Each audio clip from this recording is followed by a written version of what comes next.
গুনাহ জাহান্নামে নিয়ে যায়, গুনাহ জাহান্নামে নিয়ে যায়, পাপ জাহান্নামে নিয়ে যাবে আব্বা। জাহান্নাম বড় ভয়ানক, খামখেয়ালি মনে করেন না এটারে। আবারও বলছি, একটা আমল দুইটা আমল দিয়ে, কিছু দান সাদাকা দিয়ে আপনি আখিরাতের এত লম্বা মঞ্জিল পার হওয়ার জন্য যথেষ্ট মনে করেন না। আমি অনুরোধ করলাম, জাহান্নাম বড় ভয়ানক।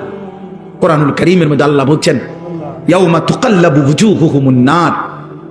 আল্লাহ বলছে, বান্দা মনে রেখো, বান্দা দুনিয়ার মধ্যে উত্তপ্ত কড়াইয়ের তেলে মাছ যেভাবে এই পিঠ ওই পিঠ চাপ দিয়া দিয়া ভাজি করে, খোদার কসম আল্লাহ বলছে, নাফরমান বান্দা জাহান্নামের আগুনে তোর চেহারা, তোর শরীর এইভাবে উলট পালট করে পোড়ানো হবে। ইয়াউমা তুকাল্লাবু ওয়ুজুহুমুন নার।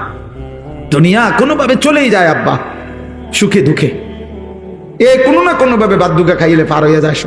আলুর ভর্তা ডাল দিয়া ভাত খাইলেও পেট ভরে যায়, 10 আইটেমের তরকারি দিয়েও ভাত খাইতে বসলে কিছুক্ষণ পরে পেট ভরে যায়, কিন্তু আখিরাত পার হবে না। ইন্নাল মুজরিমিনা ফি আযাবি জাহান্নামা খালিদুন। আল্লাহ বলেন, পাপী নাফরমান জাহান্নামের আযাবে থাকবে অনন্তকাল। লা ইউফাত্তারু আনহুম ওয়া হুম ফীহি মুবলিসুন। আল্লাহ বলে, জাহান্নামীকে জাহান্নামের আগুন 1 সেকেন্ডের জন্য বিরতি দিবে না। অহুম ফীহি মুবলিসুন। জাহান্নামের আগুনে জাহান্নামী চির বিমর্ষ মলিন চেহারা নিয়েই পড়ে থাকবে। লক্ষ কোটি বছরে কোনোদিন জাহান্নামের মুখে হাসি ফুটবে না। আল্লাহ বলেন, তালফাহু ওয়ুজুহাহুমুন নার অহুম ফীহা কারিহুন। আল্লাহ বলে, বান্দা জাহান্নামের আগুনে তোমার চেহারা পোড়ানো হবে। একটা পর্যায়ে চেহারাটা বিভৎস কালো নিকৃষ্ট কুৎসিত হয়ে যাবে, কুৎসিত হয়ে যাবে। আল্লাহ বলে, জাহান্নামী বারবার বারবার জাহান্নাম থেকে বের হতে চাইবে। রব্বানা আখরিজনা ফিহা। আল্লাহ, জাহান্নাম থেকে আমারে বের করেন না রে মাওলা, বের করেন, বের করেন। আমি আর পারছি না মাওলা, এই আগুন আমি আর সইতে পারছি না রে মাওলা। আল্লাহ বলবেন, ক্বালা খসাউ ফিহা ওয়ালা তুকাল্লিমুন। আল্লাহ বলবেন, আহান নাফরমান জাহান্নামেই পড়ে থাক, আর কোনোদিন কোনো কথা বলবি না, কোনো আবদার কোনো অনুরোধ আমি আল্লাহ শুনবো না। আল্লাহ বলছেন কোরআনে, ওয়ালাউ তারা ইদিল মুজরিমুনা নাকিসু রুউসিহিম ইনদা রাব্বিহিম রব্বানা আবসারনা ওয়া সামি'না ফারজি'না না'মাল সালিহান ইন্না মুকিনুন।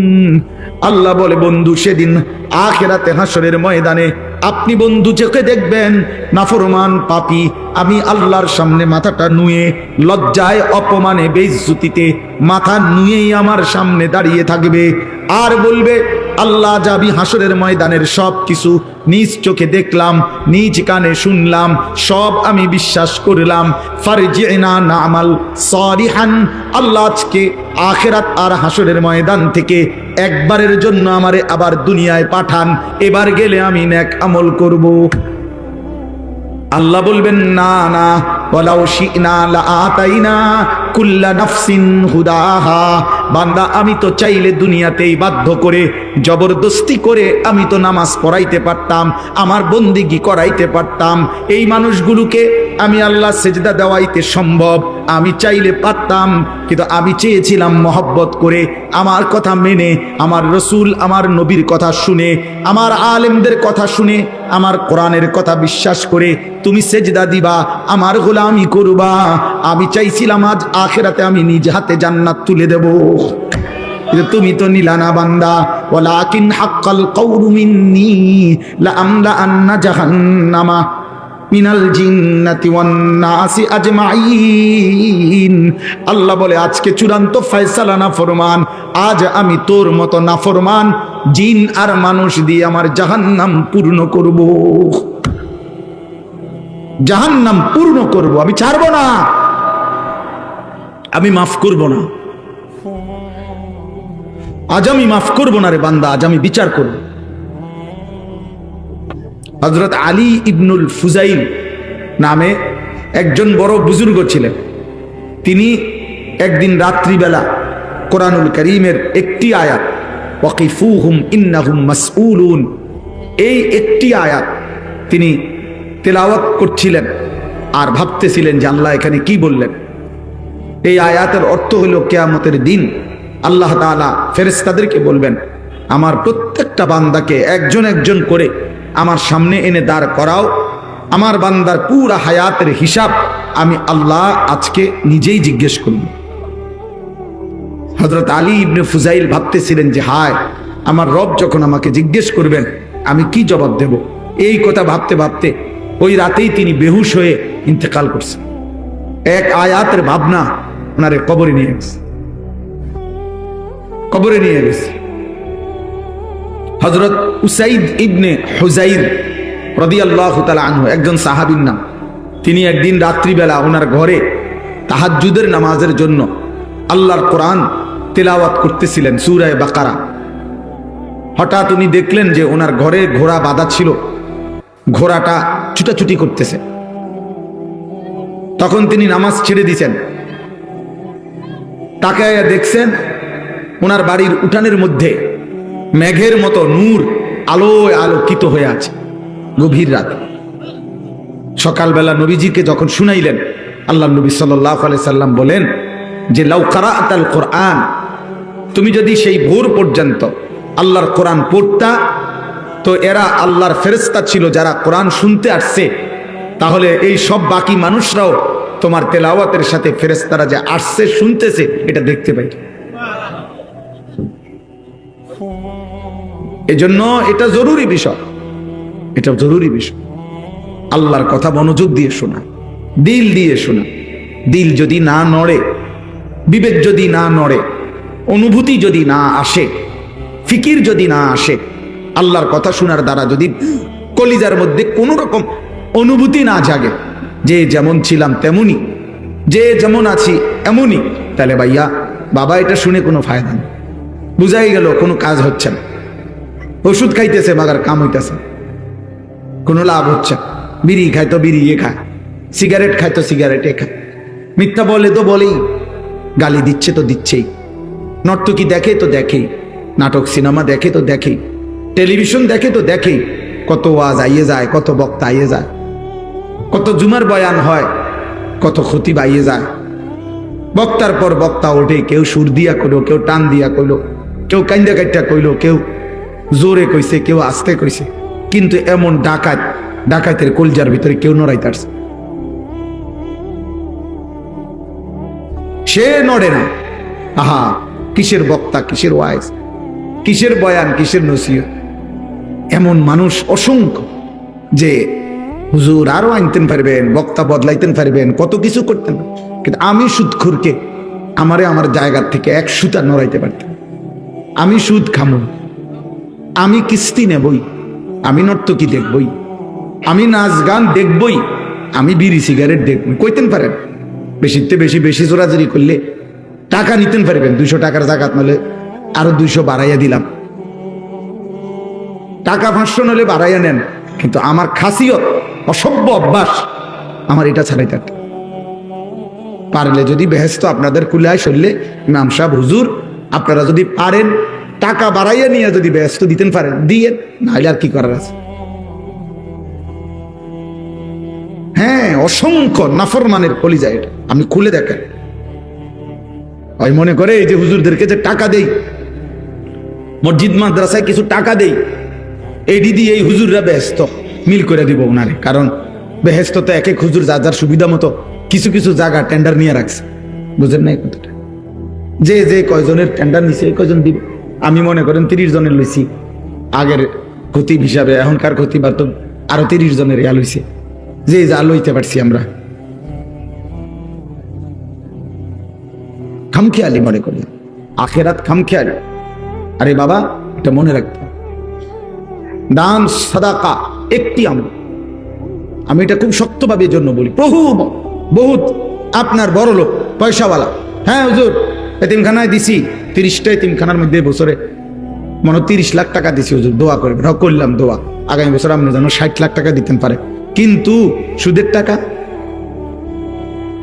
ঘুষ, কিস্তি, লোন, বিড়ি সিগারেট, কথায় কথায় গালি,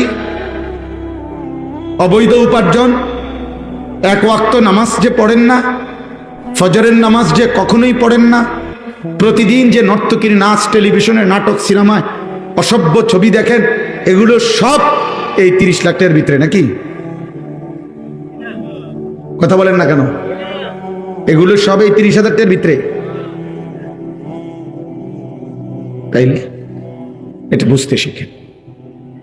দান সদাকা একটি আমল, নামাজ একটি আমল, রোজা একটি আমল, হজ একটি আমল, যাকাত একটি আমল, জিকির একটি আমল, কোরআন তিলাওয়াত একটি আমল।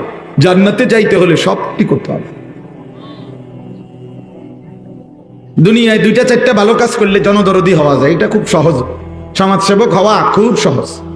এইগুলোই আপনার সপ্তাহখানিক রোডের মধ্যে বালু হালাইলে, সুরকি মুরকি দিয়া গাতা গুতা ফুরাই দিলে আপনার মাইন সেগুলা বলবে এই জনদরদি সমাজসেবক। কিন্তু আখেরাত এত খামখেয়ালি না, আখেরাত এত খামখেয়ালি না।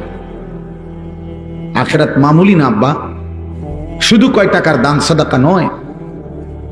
আখেরাত মানে পুরা জিন্দেগির হিসাব, রাতের হিসাব, দিনের হিসাব, সকাল দুপুর হিসাব, এক এক সেকেন্ডের হিসাব। আন উমরিহি ফিমা আফনাহু, আল্লাহ বলবেন বান্দা বলো আমার দেওয়া হায়াত কোথায় শেষ করেছে। ওয়া আন শাবাবিহি ফিমা আবলাহু, বলো না বান্দা আমার দেওয়া যৌবন কোথায় শেষ করেছে। ওয়া আন মালিহি, আমার দেওয়া বান্দা বলো একটা একটা সম্পদ টাকা কোত্থেকে উপার্জন করেছ এবং বলো কোথায় ব্যয় করেছ। ক্রেডিট ডেবিট মিলাই দিতে হবে। আয় কিভাবে সেটাও বলতে হবে, ব্যয় কিভাবে সেটাও বলতে হবে। ওমাদা আমিলা ফিমা আলিম, এবং আমার কথা, কোরআন সুন্নাহর কথা, আমার বন্ধুর কথা যা যা শুনেছ তা অনুযায়ী কি পরিমাণ আমল করেছ তুমি বলো। তুমি বলো তুমি শুনছো কিনা যে নামাজ 5 ওয়াক্ত ফরজ, তো শুধু জুমার নামাজ পড়লা, বাকি 5 ওয়াক্ত যে পড়লা না, তোমারে কোন শয়তানে বাধা দিছে? তুমি কোন ইবলিসের কথা মতো বাকি 5 ওয়াক্ত নামাজ পড়লা না? এটা তোমারে কোন শয়তানে বলছে? তুমি কি শোনো নাই একজন মুসলমানের উপরে ফজরের নামাজ ফরজ? তো তুমি কোন যুক্তিতে ফজরের নামাজ একদিনও পড়লা না? কোন যুক্তিতে? কি কারণ? কোন ইবলিস তোমারে বুঝাইলো যে টাকা 10,000-এর জায়গায় 20,000 দিয়ে দেন, বলে 2,000 টাকা বাড়াইয়া দেন? আরে এটা তো একটা আমল, এটা তো একটি আমল, এটা তো অন্য আমলের বিকল্প নয়। কোন আলেম, কোন মৌলবী কোনদিন বলে নাই যে হে আল্লাহর বান্দা শুধু দান সদকা যত বাড়িয়ে দিবেন ততই আপনার নামাজ, রোজা, হজ, যাকাত, আপনার হালাল হারাম সব কিছুর কাফারা হয়ে যাবে, এগুলোর সব কিছুর যথেষ্ট, এরকম বলছে কোনো কেউ আপনাকে? তাহলে আপনি কোন যুক্তিতে বুঝলেন? এই জন্য দুনিয়া সহজ মিয়া, খাওয়ানোর তুমি ওষুধ খাওয়ানো আরো ভালো। জি, তো এই জন্য ভালো আখেরাত বুঝ লাগবে না, আপনার লাগবে। তো এই জন্য বললাম এটা জরুরি আব্বা। আমি 10 বছর এই মসজিদে আমার কমপক্ষে মুসল্লিদেরকে আল্লাহর কাছে আমি বলতে পারবো ইনশাআল্লাহ, আমার আমল নামা চেক করলে আমি আমার মুসল্লিদেরকে শতবার বলে গেছি। আমি বলেছি যে কোরআন শরীফ যার অশুদ্ধ তার নামাজ হয় না। আমি শতবার বলেছি আপনাদেরকে। আমি কোন সময় তোয়াজ প্রিয় মানুষ না। আপনাকে মিথ্যা আশ্বাস দেব আখিরাতের ব্যাপারে, আল্লাহ তাআলা হাসরের দিন আমার ঘাড় ছিঁড়ে ফেলবে, আমার ঘাড়। আপনার হারাম টাকা কবুল হয় না আমি এটা না বললে, সুদের টাকা দান করিলে কবুল হয় না, ঘুষের টাকা দান করিলে কবুল হয় না, অবৈধ উপার্জনের টাকা দান করলে এটা দিয়া যদি কাবাঘরও কেউ বানায় দেয় সেটা কবুল হবে না, এটা না বললে আমার এলেমের খেয়ানত আমারে আল্লাহ তাআলার ফেরেশতা দিয়ে আল্লাহ ঘাড় ছিঁড়ে ফেলবে। যে আমার বান্দার কাছে এটা লুকাইলা কেন? কারণ হতে পারতো আমার বান্দা শুনতে শুনতে একদিন ছেড়ে দিত, হতে পারতো না? কিন্তু আমি যদি নাই বলি, টোটাল এই বেচারা যদি নাই জানে সবসময় তেলে দিয়ে গেলাম, সবসময় তাইলে দিয়ে গেলাম হাবাটারে। তাইলে আপনি ব্যক্তিগতভাবে কাজল মাস্টারকে জিজ্ঞাসা করেন, আমি আমার জীবনে যত শত শত বিষয়ে ওনারে এমনি বলবেন, এমনি করবেন, এটা করেন, ওইটা করেন, আমি বলছি, আমার দায়িত্বের কারণে আমি বলছি, চেষ্টা করছি। অতএব বাপ আখেরাত খামখেয়ালি না, সাবধান মনে করবেন। নবী সাল্লাল্লাহু আলাইহি সাল্লামের সুপারিশ এটা জান্নাত নয়, এটা আবেদন। ফয়সালা আল্লাহর হাতে। সুপারিশ মানে কি নয়? ফয়সালা নয়, সুপারিশ মানে আবেদন। ফয়সালা কার হাতে? যদি মনে করেন নবীর সুপারিশের কারণে 100 কোটি মানুষ থেকে যদি একজন বাদে বাকি সকলকেই জান্নাত দিল, কিন্তু একজনকে জাহান্নাম দিল, সেটা যদি আমি হই, তো বাকি সবাই জান্নাতে গেলে আমার কি লাভ? কথা বোঝেন নাই কেন? তো বাকি যদি সবাই জাহান্নাম থেকে বাঁচা যায়, আমার কি লাভ?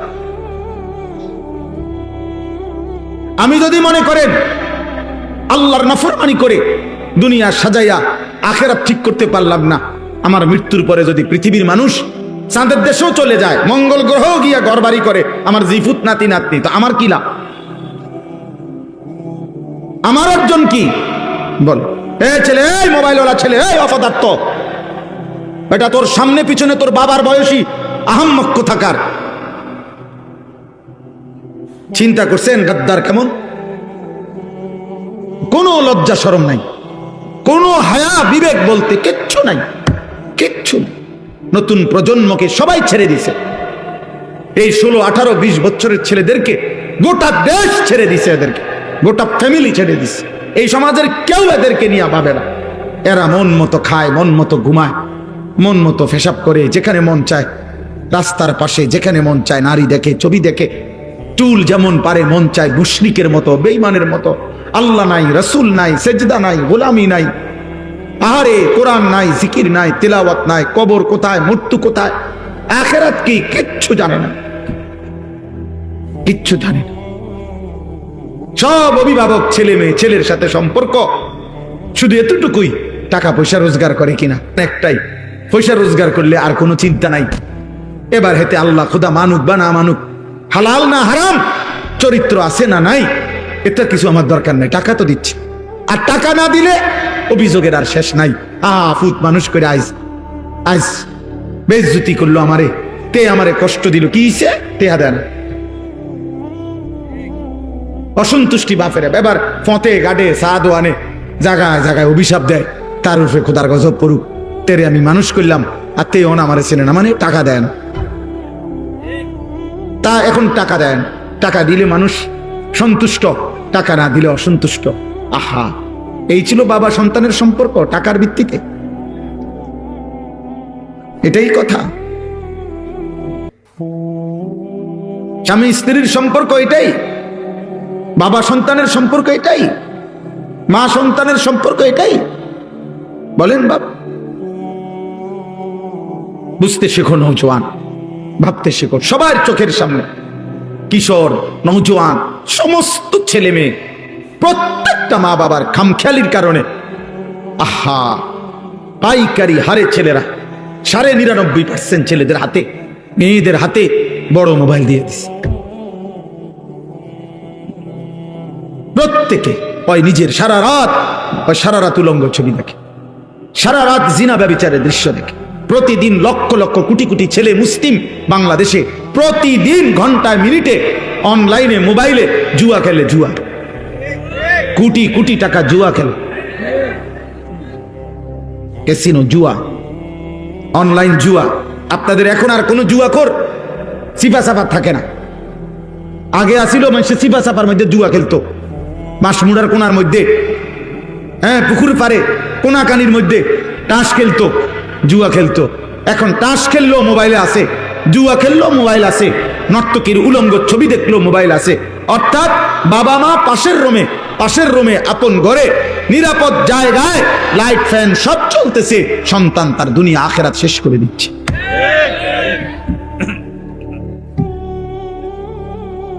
এইভাবে এইভাবে মুসলিম পরিবার হয় না, এইভাবে হয় না। এই জন্য আমি বললাম আপনাদের কাছে, আমার মূল প্রথম কথা শুরু এটার থেকে, তাইলে আখিরাত চাই, আখিরাত। দুনিয়ার হিসাব মিলাইয়েন না, দুনিয়া সবাই ভালো আছে, এই একভাবে না একভাবে প্রয়োজন পূরণ হয়েই যাচ্ছে। হাজার কোটি টাকার মালিক যে, তার যা চাহিদা পূরণ হয়, এই দিন মজুরের চাহিদাও পূরণ হয়। একটু টানা হেসরা থাকে, একটু অভাব থাকে, একটু টানাটানি থাকে। বরঞ্চ আমি কমপক্ষে শত শত মানুষ দেখছি যারা হাজার কোটি টাকার মালিক, উনি সবচেয়ে বেশি অভাবী, তার বেশি অভাব, তার লোন চলে। টাকার মালিক 100 কোটি, লোন আছে 200 কোটি, তার শরীরটাও লোনের উপরে, তে যে আইস দেয় এটা লোনে আসে। হ্যাঁ, তার গাড়ি সবকিছু লোনের উপর, পুরা বডিটা লোনের উপর। অতএব দুনিয়া প্রত্যেকেই কম বেশি ধাক্কাধাক্কি, অভাব, টানাটানি, পেরেশানি, এই নিয়েই দুনিয়া, এই নিয়েই দুনিয়া। জান মাল, ইজ্জত, আব্রু, কোনো কিছুর যথোপযুক্ত নিরাপত্তা নাই, নাই। কারণ আমাদের গুনাহ, আমাদের গুনাহ। প্রতিদিন বাংলাদেশে আপনারা যদি ইনসাফের দৃষ্টিতে, বিবেক দিয়ে যদি ভাবেন, দেখেন দেশের চরিত্রহীনতা, পরকিয়া, হারাম আসক্তি, ছেলে পেলেদের অবাধ মেলামেশা, নারী পুরুষের অবাধ মেলামেশা, আর বাজারে মার্কেটে নারীদের অবাধ হাঁটা চলা, জাতির অবস্থা, দেশের অবস্থা, যুব সমাজের অবস্থা দেখেন আপনারা দেখেন। আমি নিজে পত্রিকা ওই দিন পড়ছি, গত 1 বছরে লিখছে পত্রিকার রিপোর্টে, গত 1 বছরে বাংলাদেশে 24 এবং 25 সালে এই 1 বছরের ব্যবধানে বিগত 10 বছরের চাইতেও বেশি HIV আক্রান্ত রোগী, মানে এইডস আক্রান্ত রোগী 10 বছরের চাইতে বাংলাদেশে বেশি বেড়ে গেছে। আমি নিজে পড়ছি, যেটা যৌনতার কারণে, হারাম মেলামেশার কারণে, অবাধ যৌনাচারের কারণে, জিনা ব্যভিচারের কারণে হচ্ছে। এবং সেখানে উনি লেখছে, রিপোর্টার, যে উনি প্রায় 11টা হসপিটালের বর্তমান রোগী যারা চিকিৎসাধীন এইডস আক্রান্ত, তাদের রিপোর্ট দিয়ে বলছে এর মধ্যে বেশি অংশ, উনি বলছেন রিপোর্টার, কিশোর, 16-18 বছরের ছেলে মেয়ে। এবং আরো আশ্চর্য লিখছে ওই রিপোর্টার, যে আরো অবাক করা বিষয় হলো, বিশাল একটা অংশ ছেলে, অর্থাৎ যারা সমকামী, যারা নিজেদের মধ্যে অপকর্ম করে রোগাক্রান্ত। তার মানে নারী দেখতে দেখতে, মোবাইলে সারা রাত উলঙ্গ ছবি দেখতে দেখতে এই কুত্তার মতো হয়ে যায়। এইবার আর তার যৌন চাহিদা পূরণের জন্য এই জানোয়ার যেখানে যা পায় সেখানেই ধরে ফেলে। কারণ তার তো কোনো অভিভাবক নাই, তার তো দেখার মতো কেউ নাই, তাকে তো কেউ ধরে রাখে নাই, তার মার তো খবর নাই, তার বাবারও তো খবর নাই। বাবার চোখের সামনেই তো তার চুল মুশরিকের মতো, বাবার চোখের সামনেই তো তার সন্তান 365 দিনে কোনো দিন ফজরের নামাজ পড়ে নাই। তাইলে ও আল্লাহ চিনবে কেমনে? ও মানুষ হবে কিভাবে? ও আখলাক চিনবে কিভাবে? গুনার স্বভাব এটা, খোদার কসম, গুনাহের এটা স্বভাব ছেড়ে দিলে করতেই থাকে। প্রত্যেক যুগে বুজুর্গানে দিন বলছে, নেক কাজ করার জন্য মনের উপরে চাপ দিতে হয়। মানুষের মনের চাহিদা মানুষকে গুনাহ করতেই প্ররোচিত করে। এজন্য আমল করতে হইলে, নেক কাজ করতে হইলে জোর করতে হয়। এমনি সাইয়া তাহন বেডিও, এটা সহজ, কিন্তু চোখ নামানো কঠিন। এমনি ঘুমিয়ে থাকুন 9টা পর্যন্ত, এটা সহজ, কিন্তু ফজরের নামাজের জন্য উঠা কঠিন। এমনি যা পাইলাম সব নিলাম, এটা সহজ, কিন্তু শুধু হালালের উপরে সন্তুষ্ট থাকা এটা কঠিন। এই জন্য নফসের চাহিদা, মানুষের মনের চাহিদা মানুষকে সারাক্ষণ গুনাহ করায়। এই জন্য আপনাদেরকে বলি, বাবা, আপনারা যারা আপনাদের ছেলেদেরকে তার হাতে ছেড়ে দিছেন, মেয়েদেরকে তার হাতে ছেড়ে দিছেন, ওর মতো ও বড় হইতেছে, ওর মতোই ও খাইয়া পইরা মোবাইলে, নারীতে, ছবিতে, বন্ধুদের আড্ডায় বড় হইতেছে। আল্লাহর কসম, এরা মানুষ হয়ে ঘরে ফিরবে না, অমানুষ হয়ে ঘরে ফিরবে। হ্যাঁ, এটাই বাস্তবতা, এটাই সত্য। আপনারা আপনাদের ছেলে মেয়েদের চেহারার দিকে দেখেন, আপনাদের ঘর ফ্যামিলি পরিবার দেশ সমাজ দেখেন। ক্ষমতার পালা বদল যাই হবে হবে, অমুক আসবে তমুক আসবে, এই হবে সেই হবে, 24 ঘন্টা 28 ঘন্টা হয়ে যাবে, অটো সিএনজি উঠতে সবাই হেলিকপ্টারে চলবে। বুঝেন নাই কথাটা? হ্যাঁ, মানুষের সমস্ত রাস্তাঘাট বাড়িঘরে চলে আসবে, বাড়িঘর সব রাস্তাঘাটে চলে আসবে, উন্নয়নের জোয়ারে সব হইব, সব হইব। কিন্তু আখলাক, আখিরাত, কবর, পরকাল, আল্লাহর সামনে দাঁড়ানো, তার জন্য চারিদিকে কোনো আয়োজন নাই, বরং প্রত্যেকেই হুজুরদের প্রতি বিরক্ত। সবাই আখিরাতমুখী কথা বললে, পরকালমুখী কথা বললে সবাই বিরক্ত, সবাই অতিষ্ঠ, সবাই মনে করে এরাই ঝামেলা। এরা বারবার পরকালকে সামনে টেনে আনে, এরা মৃত্যুকে সামনে টেনে আনে। এদের কাছে, এই হুজুরগুলার কাছে মাটির তলের কথা আর আসমানের উপরের কথা ছাড়া আর কিছু নাই। বিদ্রুপ করে। আহারে ভাই, মাঝখানের কথা তো হচ্ছেই, মাঝের কথা তো হচ্ছেই, কিন্তু মানুষের নৈতিকতার উন্নয়ন, চারিত্রের উন্নয়ন করে সেটা বলে। প্রতিদিনকার খবর আমরাও শুনি, দেশ জাতি কি হইতেছে গোটা দেশ আমরাও জানি। আমরা তো আর চাঁদের দেশে থাকি না আব্বা, কিন্তু এটা মনে রাখবেন, জহারাল ফাসাদু ফিল বাররি ওয়াল বাহর বিমা কাসাবাত আইদিন নাস। আমি মাগরিবের নামাজের পরে কুমিল্লা পোদ্দার বাজার বিশ্ব রোড থেকে রওনা দিয়া 8:30 বাজে আমার এইটুকু জায়গা আসতে, সারা রাস্তায় সেই ক্যান্টনমেন্টের পর থেকে কংসনগর থেকে শুরু করে জ্যাম আর জ্যাম, জ্যাম আর জ্যাম। তাই আমাদের জনজীবনে, আমাদের পারিবারিক জীবনে, আমাদের ঘর সংসারের এই নিরাপত্তা, সর্বত্র বিশৃঙ্খলার মূল কারণ খোদার কসম আল্লাহ বলছে তোমাদের গুনাহ। জহারাল ফাসাদু ফিল বাররি ওয়াল বাহর বিমা কাসাবাত আইদিন নাস। তোমাদের গুনাহ বান্দা, তোমাদের গুনাহ, তোমাদের গুনাহ যত বাড়বে, তোমাদের শান্তি, স্বস্তি, নিরাপত্তা খোদার কসম আল্লাহ বলছে তত উঠে যাবে। সুখ মিলবে না রে আব্বা, সুখ মিল। বিল্ডিং করবেন আপনি, ঠিক আছে, কলাপসিবল গেটও লাগাইলেন, সবই ঠিক আছে, ছাদও মজবুত হইছে, দরজা জানালাও মজবুত হইছে, কিন্তু আপনার স্ত্রীর আখলাক নাই, তাইলে আপনার জীবনের সুখ কোথায়?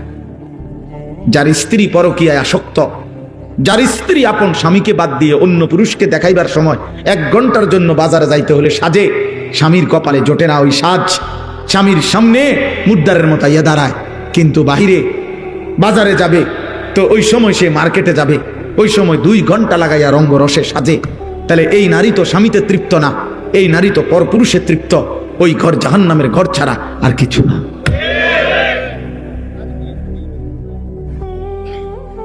এই ঘর তো জাহান্নামের টুকরা। যার ছেলে নামাজ পড়ে না, মেয়ে নামাজ পড়ে না, যার ঘরের কেউ খোদার 365 দিনে ফজরের নামাজ পড়ে না, যে ঘরে ঘুমায় 6 জন, সকালে উঠে না একজনও, যে ঘরে ঘুমায় 6 জন, আল্লাহর কোরআন পড়তে পারে না একজনও, এই জীবন শান্তি আসবে না, আসবে না রে বাপ। এই হেন্দিয়া ধরলে হেন্দিয়া সিরা যাবো, হেন্দিয়া ধরলে হেন্দিয়া সিরা যাবো। রাস্তার এই সাইডে ডালাই হয়, এই সাইডে ডালাই উঠতে যায়। আমাদের জনজীবন, আমাদের ব্যক্তি জীবন, পারিবারিক জীবন, সুখের সব আয়োজন সুন্দর, স্বস্তিময়, নিরাপদ করতে হলে আল্লাহ তাআলা বলছে বান্দা গুনাহ ছাড়তে হবে, পাপ ছেড়ে দিতে হবে। গুনাহ আমরা জানি, গুনাহ ছেড়ে দিতে হবে। নবী সাল্লাল্লাহু আলাইহি ওয়াসাল্লাম বলছেন ওয়া ইন্নাল ফুজুরা ইয়াহদি ইলান নার। আল্লাহর নবী বলেন উম্মত, প্রত্যেকটা গুনাহ তোমাদেরকে জাহান্নামের দিকেই টেনে নিয়ে যাবে। গুনার শেষ ঠিকানা জাহান্নাম। প্রতিটা গুনার ওই পিঠে আগুন আছে। প্রতিটা মিথ্যা, চুরি, ডাকাতি, জিনা, ব্যভিচার, মদ, জুয়া, নাচ, গান, হারাম যত আয়োজন, খোদার কসম ওই আয়োজনের সৌন্দর্য না, ওই আয়োজনের মধ্যে আগুন জ্বলে। এজন্য বেহায়া নর্তকীর হাসির মধ্যে হাসি নয়, ওটা আগুন জ্বলে। বেপর্দা নারীর শরীরে আপনার সাজসজ্জা নয়, বরং আগুন জ্বলে, আগুন, আগুন জ্বলে। সুদের টাকায় আগুন জ্বলে, ঘুষের টাকায় আগুন জ্বলে, কিস্তির টাকায় আগুন জ্বলে, 2 নম্বরই টাকায় আগুন জ্বলে, আগুন জ্বলে। সুখ আসবেন, স্বস্তি আসবে না, নিরাপত্তা আসবে না, নিরাপত্তা আসবে না। গুনাহ ছেড়ে দিতে হবে, আমিও আপনিও সবাই সবাই। ওয়াদারু যাহিরাল ইসমি ওয়া বাতিনা, আল্লাহ বলছে বান্দা প্রকাশ্য গুনাহ ছেড়ে দাও, গোপন গুনাহ ছেড়ে দাও। আল্লাহ বলছেন ওয়ালা তাকরাবুল ফাওয়াহিশা মা যাহারা মিনহা ওয়া মা বাতান, আল্লাহ বলছে বান্দা প্রকাশ্য ব্যভিচার অশ্লীলতার কাছেও যেও না, গোপন অশ্লীলতার কাছেও যেও না। কোরআনে আল্লাহ বারবার বলছে গুনাহ ছেড়ে দাও। আমি এই হাদিস পড়ছি, নবীজি বলছেন ইত্তাকিল মাহারিম তাকুন আবাদান নাস, আমার উম্মত গুনাহ ছেড়ে দাও, হারাম ছেড়ে দাও, তুমি হবে সর্বশ্রেষ্ঠ ইবাদতওয়ালা, আল্লাহওয়ালা। এক মুমিনের প্রথম ডিউটি কি? গুনাহ বর্জন। দ্বিতীয় ডিউটি আদেশ পালন। প্রথম কাজ একজন মুসলমান মুমিনের প্রথম কাজ হলো গুনাহ বর্জন, দ্বিতীয় কাজ আদেশ পালন। এজন্য হাদিসের মধ্যে আছে নবী সাল্লাল্লাহু আলাইহি সাল্লাম বলেন আমি কিছু বললে আদেশ তোমরা তোমাদের সাধ্য দিয়ে তা পালন করো, কিন্তু কিছু নিষেধ করলে তা শতভাগ বর্জন করো। মিথ্যা বলবা না একজনও, চুরি জিনা ব্যভিচার হারাম উপার্জন করবা না একজনও, ইবাদত করবা সাধ্য মতো। কেউ দিবে 10 টাকা, কেউ দিবে 10,000 টাকা সাধ্য মতো, কেউ পড়বে 2 রাকাত নফল, কেউ পড়বে 10 রাকাত নফল সাধ্য মতো, কেউ রাখবে 2টা নফল রোজা, কেউ রাখবে 20টা নফল রোজা, সাধ্য মতো করো, সাধ্য মতো, সাধ্য মতো। কেউ পড়বে 3 বার সুবহানা রাব্বিয়াল আযীম, কারো সময় আছে কেউ 7 বার পড়ুক, কেউ 9 বার পড়ুক, কেউ 11 বার পড়ুক। তো রাত লম্বা সেজদা দাও সাধ্য মতো, মানে আদেশ পালন করো সাধ্য মতো, কিন্তু নিষেধ বর্জন করো পুরা মতো, পুরা মতো, পুরা সাধ্য মতো না। মিথ্যা বলা, চুরি করা, জিনা করা, ব্যভিচার করা, মদ খাওয়া, জুয়া খেলা, ওজনে কম দেওয়া, ধোকাবাজি, বেহায়াপনা, বেপরদিগি, আব্বা 50-50 কোনো অনুমতি নেই, কোনো অনুমতি নেই, আমার জন্য নাই, আপনার জন্য নাই। গুনাহ শতভাগ ছেড়ে দিতে হবে, এটাই মুমিনের জীবন। আমাদের প্রথম ডিউটি, আমরা মুসলমান, আমাদের প্রথম দায়িত্ব তাকওয়া। তাকওয়ার প্রথম অর্থ গুনাহ বর্জন, এর পরের দ্বিতীয় অর্থ হলো আদেশ পালন। আপনারা আমি উদাহরণ দেই তাহলে আরো সহজে বুঝবেন। একজন ব্যক্তির নামাজের ওয়াক্ত হইছে, কথা বোঝেন, এখন তার উপরে নামাজ পড়বে সে, কিন্তু তার এই কোমর থেকে নিয়ে আপনার এই হাঁটু পর্যন্ত, নাভি থেকে হাঁটু পর্যন্ত সতর ঢাকা, এটা হলো ফরজ। সতর ঢাকাটা কি?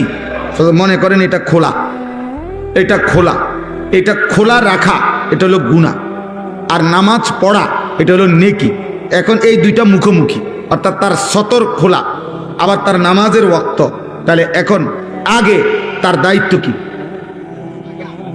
এই আগে হলো এই তোমার যে সতর খোলার গুনাহ হচ্ছে, এটা আগে, এটা আগে কি করো, ঢাকো, ঠিক করো, এরপরে আদেশ পালন। এই জন্য নামাজের আগের ফরজ হইল, বাহিরের ফরজ হইল সতর ঢাকা, সতর ঢাকা। গুনাহ আগে বর্জন করো, এরপরে আদেশ পালন করো। আগে ঝংকার সরাও, এরপরে রং লাগাও। আগে কুত্তা সরাও, এরপরে ভিক্ষা দাও। আগে ক্ষতি সরাও, আগে গুনাহ বর্জন করো। গুনাহ, গুনাহ। চাচারা, বাবারা, আপনাদেরকেও বলি, এই চাচা, আমার বাপ, আপনারা যারা যাও কিছু কম বেশি নেক আমল করেন, সাথে বিড়ি খাইয়া কিন্তু সমান করে লান। সাথে টেলিভিশনে নর্তকী দেখলে সমানও থাকে না, কারণ মনে রাখবেন গুনার মধ্যে কোনো আপনার ভুল নাই, কিন্তু আপনার ইবাদত আমলের মধ্যে ভুল আছে। 1 ঘন্টা যে নর্তকী দেখছেন এটা পিওর গুনাহ, এখানের মধ্যে কোনো ঝামেলা নাই, কারণ আপনি কোনো বেডি দেখতেন গিয়া বেডই দেখছেন না, বেডিটাই দেখছেন। কিন্তু আপনি যেই নামাজ পড়ছেন, নামাজের রুকু, সেজদা, সূরা, কেরাত, আত্তাহিয়াতু, দুরূদ শরীফ সব কিছুর মধ্যে ত্রুটি আছে। এটি সবটির মধ্যে লাল কালি দিয়া কাটলে ফেরেশতা আমনের এটার পুরাটার ওজন 10 কেজি না, দূরে থাক 100 গ্রাম হইতাম, তাহলে আপনার নেকির ওজন আসবে না 100 গ্রাম, কিন্তু আপনার গুনাহ পুরো 100। আপনি যে সুদের টাকা নিছেন 2000 বা 20,000, একটা টাকা সুদখোর কম নেয় নাই। একটা টাকা দেখছে সিরা, এটা বদলায় লইছে। একটা টাকা দেখছে কষ্টে বলা, এটাও বদলায় লইছে। তাইলে আপনি গুনার মধ্যে কোনো ভেজাল নাই, গুনাহ করছেন পিওর, কিন্তু আমল তো করেন নাই পিওর। তাহলে সমান সমান, সমান সমান হতো না। তাইলে কি মুশকিল বলেন, কি মুশকিল হবে?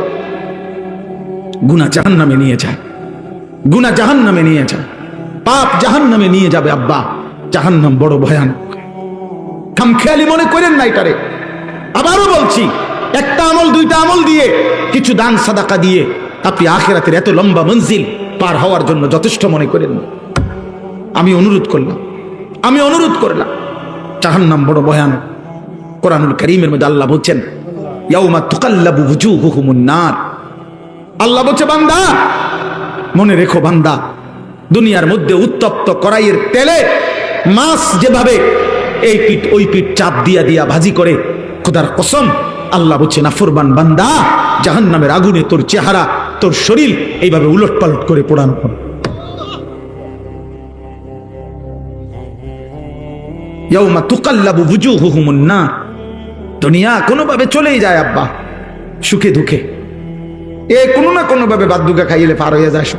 আলুর ভর্তা ডাল দিয়া ভাত খাইলেও পেট ভরে যায়, 10 আইটেমের তরকারি দিয়েও ভাত খাইতে বসলে কিছুক্ষণ পরে পেট ভরে যায়, কিন্তু আখিরাত পার হবে না। ইন্নাল মুজরিমিনা ফি আযাবি জাহান্নাম খালিদুন। আল্লাহ বলেন, পাপী নাফরমান জাহান্নামের আযাবে থাকবে অনন্তকাল। লা ইউফাত্তারু আনহুম ওয়া হুম ফীহি মুবলিসুন। আল্লাহ বলে, জাহান্নামীকে জাহান্নামের আগুন 1 সেকেন্ডের জন্য বিরতি দিবে না।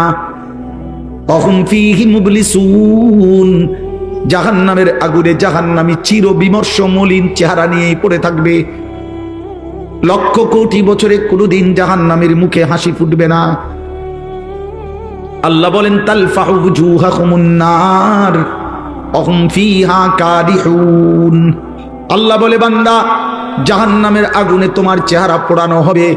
একটা পর্যায়ে চেহারাটা বিভৎস কালো নিকৃষ্ট কুৎসিত হয়ে যাবে। আল্লাহ বলে, জাহান্নামী বারবার জাহান্নাম থেকে বের হতে চাইবে। রব্বানা আখরিজনা ফিহা।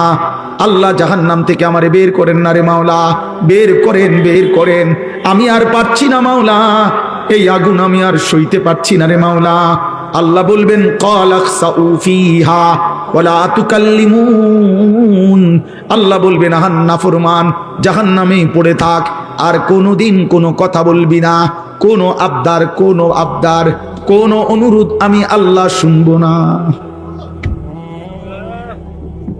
আল্লাহ বলছেন কোরআনে, ওয়ালাউ তারা ইদিল মুজরিমুনা নাকিসু রুউসিহিম ইনদা রাব্বিহিম রব্বানা আবসারনা ওয়া সামি'না ফারজি'না না'মাল সালিহান ইন্না মুকিনুন।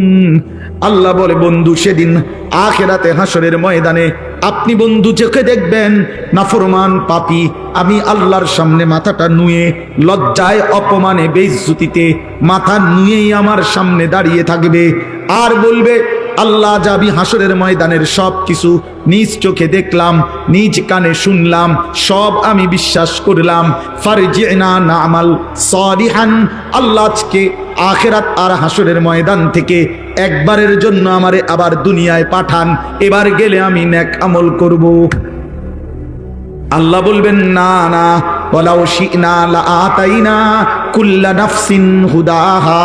বান্দা আমি তো চাইলে দুনিয়াতেই বাধ্য করে জবরদস্তি করে আমি তো নামাজ পড়াইতে পারতাম, আমার বন্দেগী করাইতে পারতাম, এই মানুষগুলোকে আমি আল্লাহ সেজদা দেওয়াইতে সম্ভব, আমি চাইলে পারতাম, কিন্তু আমি চেয়েছিলাম মহব্বত করে আমার কথা মেনে, আমার রসুল আমার নবীর কথা শুনে, আমার আলেমদের কথা শুনে, আমার কোরআনের কথা বিশ্বাস করে তুমি সেজদা দিবা, আমার গোলামি করবা। আমি চাইছিলাম আজ আখিরাতে আমি নিজ হাতে জান্নাত তুলে দেব, কিন্তু তুমি তো নিলা না বান্দা। ওয়ালাকিন হাক্কাল কাউলু মিন্নী লাআমলা আন্না জাহান্নামা মিনাল জিন্নাতি ওয়ান নাসি আজমাইন। আল্লাহ বলে, আজকে চূড়ান্ত ফয়সালা নাফরমান, আজ আমি তোর মতো নাফরমান জিন আর মানুষ দিয়ে আমার জাহান্নাম পূর্ণ করব, জাহান্নাম পূর্ণ করব, আমি ছাড়বো না, আমি মাফ করব না। আজ আমি মাফ করব না রে বান্দা, আজ আমি বিচার করব। জন্য আবারও বলছি আব্বা, আবারও বলছি, সুপারিশ মানে নবীর ফয়সালা না, আল্লাহর হাতে ফয়সালা। নবী সাল্লাল্লাহু আলাইহি সাল্লাম চাইবেন এবং নবীকে আল্লাহ খুশি করবেন, সব ঠিক আছে, সব ঠিক আছে, কিন্তু নবীজির সুপারিশের পরেও যাদেরকে আল্লাহ জাহান্নাম দিবেন সে যদি আমি হই? কথা বলেন না কেন? নবীজির হাতে, রাসূলুল্লাহ সাল্লাল্লাহু আলাইহি ওয়াসাল্লামের 23 বছরের জামানায় নবীজির হাতে পড়ছে অগণিত লোক, এটা ঠিক কিনা? তো আবার ওনার হাতে কালেমা পড়ে নাই, এটা ঠিক কিনা? তো ওরা পড়লো না কেন? কথা বলেন না কেন? আবু তালেব, আরে ভাইয়া আবু তালেবের জন্য কি করছে নবীজি? কি আহাজারি রোনাজারি করছে, মৃত্যুর পূর্ব মুহূর্ত পর্যন্ত চোখের পানি ফেলছে। মৃত্যুর পরে কোরআন শরীফের সূরা তাওবার মধ্যে আছে, আবু তালেবের মৃত্যুর পরেও নবী আবার আল্লাহর কাছে হাত তুলে বলছে, আল্লাহ আমার চাচাটারে মাফ করে দেন, আমার চাচা জাহান্নামের আগুনে জ্বলবে। আল্লাহ আমি এটা মাইনা নিতে পারি না। আসমানওয়ালা আল্লাহ কোরআনের আয়াত নাজিল করছে, বন্ধু হাত নামান, আমি মাফ করব না। নামান, হাত নামান,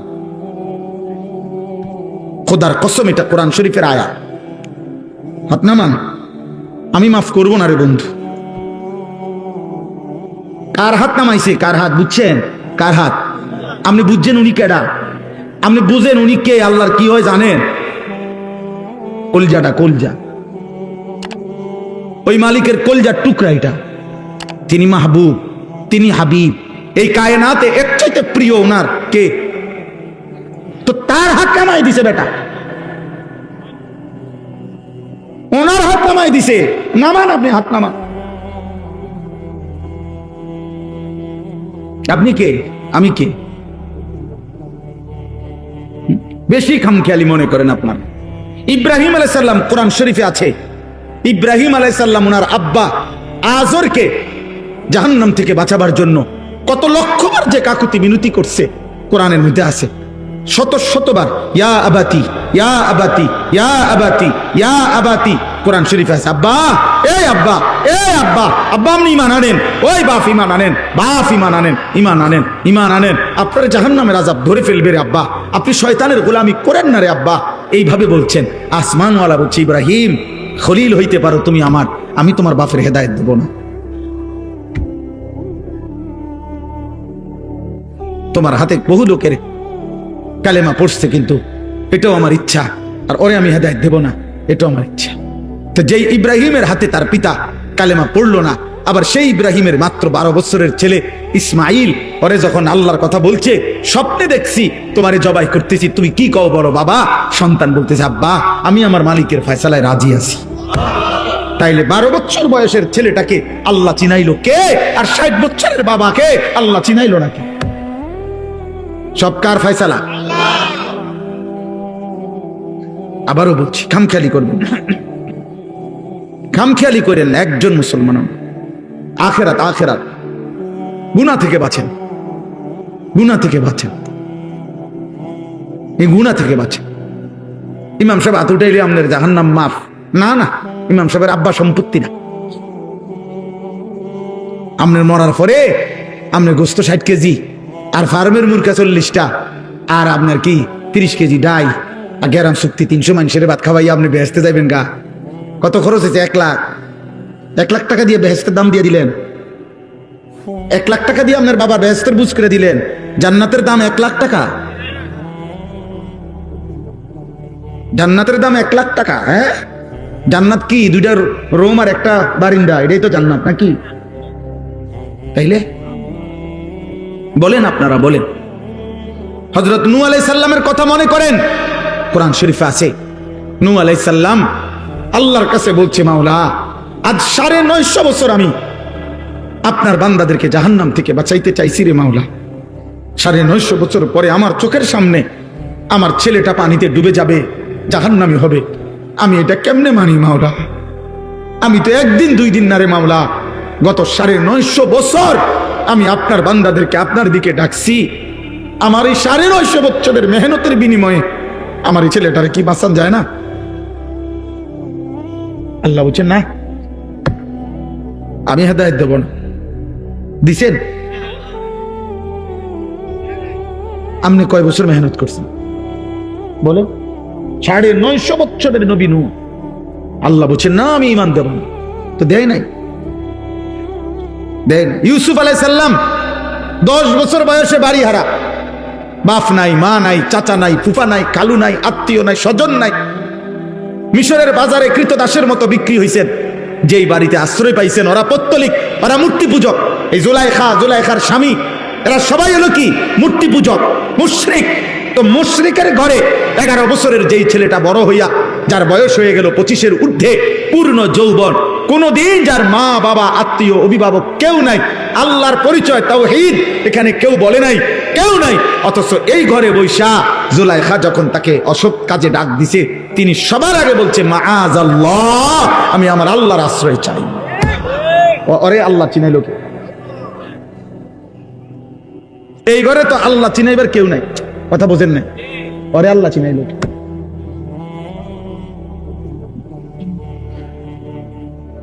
বলে। অতএব দয়া করে আমি আপনাদের কাছে বুঝাইলাম, এই আমার কথা। আমি এবার আয়াতগুলোর তর্জমা বলি, আমার কথা শেষ। আপনাদেরকে মূল বক্তব্যটা বুঝলাম, গুনাহ ছাড়েন। আখিরাত আখিরাত আখিরাত আখিরাত আখিরাত দুনিয়া কোনো না কোনো ভাবে মিলাইয়া পার হয়ে যাবেন। আপনি সব শেষ করেন না, আপনি ফুতে বাকিটা করব। হুদা কামে আপনি লাফাইন না। আপনি থাকতে পুরা বাড়ির কাম শেষ করতে হবে জরুরি না। আপনি থাকতে সব করে যাবেন, না না লাগবে না, আপনি মরে যান, আপনার ফুতে বাকিটা করবে, আপনার নাতি বাকিটা করবে। পৃথিবী যদি থাকে উপার্জনও থাকবে, কথা বলে না কেন? চাঁদ উঠলে সূর্য ডুবলে দুনিয়াতে কামাই রোজগারিও থাকবে, থাকবে না? তো আর অসুবিধা কি? আপনি মরেন না কেন? মানে মরতে লইছেন, মরে না যাবেন না? আমি থাকতে সব করে দিয়ে যাই তুই, না না না না। 2015 সালে আমার আব্বা ইন্তেকাল করছেন। আমার আব্বা ইন্তেকালের পরে আমরা 5 ভাই ছিলাম, 3 বোন। আমরা 5 ভাইয়ের বাড়ি, বিল্ডিং, দালান, আলাদা আলাদা জমি কিনছি, বিল্ডিং করছি, ঘরের সমস্ত ফার্নিচার আমরা বানাইছি। কোনোটাই আমার আব্বা থাকতে ছিল না আমাদের। আমার আব্বা থাকতে আমরা সরকারি একটা লিজ ওয়ালা বাসায়, আমার বাবার সাথে মা, আমরা আব্বা মা সহ আমরা থাকতাম। আমরা সরকারি একটা লিজওয়ালা বাড়িতে ছিলাম, ভাঙ্গাচুঙ্গা একটা বাড়িতে ছিলাম। বাবার ওইখানে ইন্তেকাল হয়েছে।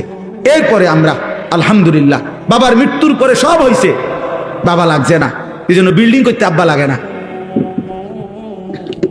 সোফা বানাইতে বাপ লাগে না মিয়া। কিন্তু আখেরাত গড়তে হইলে বাপ লাগে। কারণ বাবার হাতে যদি, মায়ের হাতে যদি মাসুম বাচ্চা সুন্দর দিন না শিখে, আল্লাহ না চিনে, ছোটবেলায় যদি তাকে কোরআন সুন্নাহ না শিখায়, তো ভবিষ্যতে বড় হয়ে তাকে শুধরানো বড় কঠিন হয়ে যায়। এজন্য এটা জরুরি, আপনি আপনার পরিবারকে আল্লাহ চিনান, আখেরাত চিনান, গুনাহ থেকে বাঁচান, হারাম থেকে বাঁচান। ছেলেটার সামনে দাঁড়ান, ফজরের নামাজে আপনার ঘরের মানুষ যতজন, আপনি শপথ করেন আমার ঘরের সদস্যরা ফজরের নামাজ পড়তে হবে। প্রয়োজনে যুদ্ধ হবে, প্রয়োজনে স্ত্রী গুসা হবে, প্রয়োজনে আপনার 16 বছরের ছেলেটা আপনার ঘর থেকে বের হয়ে যাবে, তারে ধাক্কা দিয়ে বাইর করে দেন। তুই আল্লাহর দুশ্মন, তুই নবীর দুশ্মন, তুই আমার মালিককে সাজদা করস না, তোর মতো নাফরমানের জন্য খাবারের লোকমা আমি কেন উপার্জন করবো বেটা? ওই যে শয়তানের গোলামি করে, ওই শয়তানের হাতে ওরে ছেড়ে দেন। অত মোবাইলের গোলাম, ওরে মোবাইলের হাতে ছেড়ে দেন। ও ওর সমবয়সী বন্ধুদের দ্বারা আড্ডাবাজিতে ব্যস্ত, ওরে ওদের হাতে ছেড়ে দেন। যা, তোর লগে আমার কি বেটা? তোর সাথে আমার কি বেটা? নাই তো হবে না, কঠিন না হইলে হবে না। আপনারা বেশি খামখেয়ালি শুরু করছেন। আমরা কাছে আইয়া কেবল দোয়া, হ্যাঁ হুজুর দোয়া করে জিভুত যাতে মানুষ হয়, কিতা মানুষ টেহা কামায় যাতে, এই ছাড়া এইটাই বুঝি তো অর্থ। এটার অর্থ হুজুর দোয়া করবেন রবিবারে সাত ডালাই, খাস করে দোয়া করবেন। খাস করে কি দোয়া? সাত ডালার খাস দোয়া কি বলেন? বলেন বলেন। হ্যাঁ, আমি খাস দোয়া এই জন্য করছি, একবার একজনের যে খাস করে দোয়া করি ডালায় দিন যাতে বিল্ডিংটা এক বাজে। আর স্বাভাবিক ডালাই দুইটা হেবড়া ইঞ্জিনিয়ারি দেখে দিছে, এখানে এখানে মাঝখানে যেখানে যেখানে গুনা শর্ট হয়েছে গুনা বাইন্দা দিছে, ছোট ছোট ব্লক এডি লাগাইয়া দিছে। চার ডালাইয়ের তো সবকিছু ক্লিয়ার। এটা খাস আর কি দোয়া করতো? এটা তো হইছে সাইডছে। তো মোটরসাইকেল কিনছি হুজুর, এটা খাস করে দোয়া করেন। তাহলে খাস করে দোয়া করলে মোটরসাইকেল জানে সিএনজি হয়ে যায় নাকি? তো কি খাস দোয়া? এটা তো বানাইছে, এটা তো কিনছে না। মোটরসাইকেলের খাস দোয়া কি? হুজুর এই জমিটা কিনছি খাস করে দোয়া করে বলে, তো কি করতো? মানে এটা মাটি, এটা স্বর্ণ হয়ে যেত নাকি? বলেন এটা কি দোয়া করতো?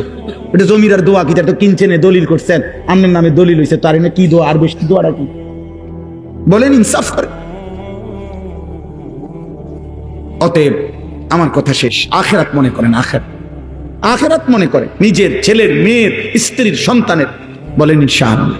গুনাহ ছাড়েন, গুনাহ ছাড়েন, গুনাহ।